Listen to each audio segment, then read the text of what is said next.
ক্রেতা কম থাকলেও সরবরাহ কমার অজুহাতে ঈদের ছুটির পর বাজারে আরেক দফা বেড়েছে সব রকম সবজি সহ নিত্যপণ্যের দাম।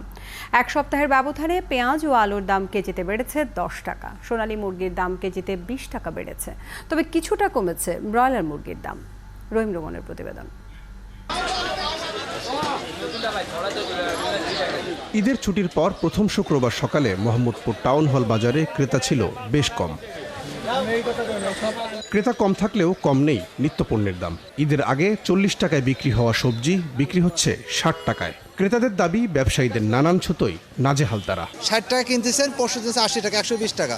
এই টাকাটা কোথা থেকে আসতেছে? আমরা তো ইনকাম তো অন্য পাচ্ছি না, বাসা ভাড়া আসতেছে, বিদ্যুৎ বিল আজকে দেখেন 60 টাকা 20 পয়সা ইউনিট আসতেছে। তা আমরা খেটে খাওয়া মানুষ, সাধারণ আমরা কোথায় যাবো ভাই? বাইরে তো শুনি যে লাউ মানুষ গরুরে খাওয়ায়, আর এখানে 80 টাকা করে একটা লাউ।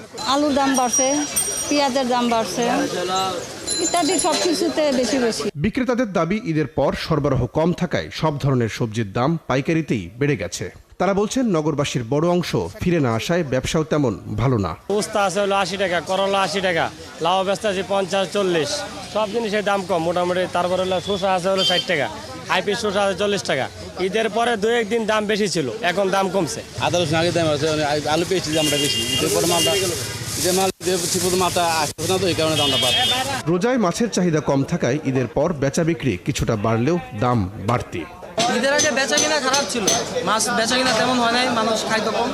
আর ঈদের পরে আলহামদুলিল্লাহ বেচা কিনা একটু ভালো, সবাই গ্রাম থেকে আসতেছে, ঢাকার ভিতর ঢুকতেছে।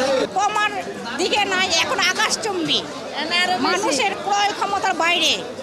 আমার মতন মানুষই কিনতে হিমশিম খাচ্ছে। ব্রয়লার মুরগির দাম কিছুটা কমলেও সরবরাহ কমের অজুহাতে কেজিতে 20 টাকা বেড়েছে সোনালী মুরগির দাম। ঈদের আগে বলতে 260 ছিল, এখন দাম কমছে।